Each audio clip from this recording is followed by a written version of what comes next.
இன்றைய முக்கிய செய்திகளுக்கு உங்களை வரவேற்பதில் மகிழ்ச்சி அடைகிறேன். எங்களோடு இணைந்ததற்கு நன்றி.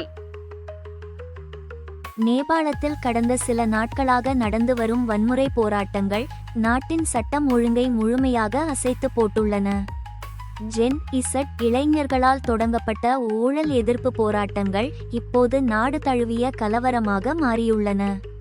இந்த குழப்பத்தை பயன்படுத்தி நேபாளத்தின் பல்வேறு சிறைகளிலிருந்து 10,000க்கும் மேற்பட்ட கைதிகள் தப்பி ஓடியுள்ளனர். இது இந்திய எல்லைப் பகுதியில் ஒரு பெரிய பாதுகாப்பு நெருக்கடியை உருவாக்கியுள்ளது.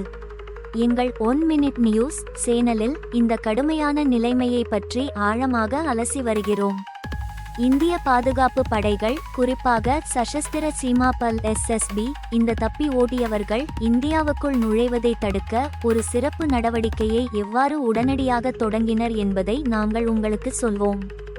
SSB 10க்கும் மேற்பட்ட கைதிகளை கைது செய்து உள்ளூர் போலீசாரிடம் ஒப்படைத்த பீகாரின் சீதாமரியில் நடந்த கைதுகள் பற்றிய பிரத்யேக தகவல்களை எங்கள் குழு சேகரித்துள்ளது. இந்த வீடியோவில் நேபாள கைதிகள் மற்றும் இந்திய பாதுகாப்பு அதிகாரிகள் உட்பட இந்த சம்பவத்தில் சம்பந்தப்பட்ட முக்கிய நபர்களின் பெயர்களை நாங்கள் உங்களுக்கு கூறுவோம். இந்த கைதிகள் எங்கே வைக்கப்பட்டுள்ளனர் மற்றும் தொடர் விசாரணை நடந்து வரும் காவல் நிலையங்கள் பற்றியும் நாங்கள் உங்களுக்கு தகவல் தருவோம். இந்த வீடியோ நேபாளத்தின் நிலைமை, இந்தியாவின் மீது அதன் தாக்கம் மற்றும் நமது பாதுகாப்பு படைகளின் விழிப்புணர்வு பற்றி முழுமையான தகவல்களை அளிக்கும்.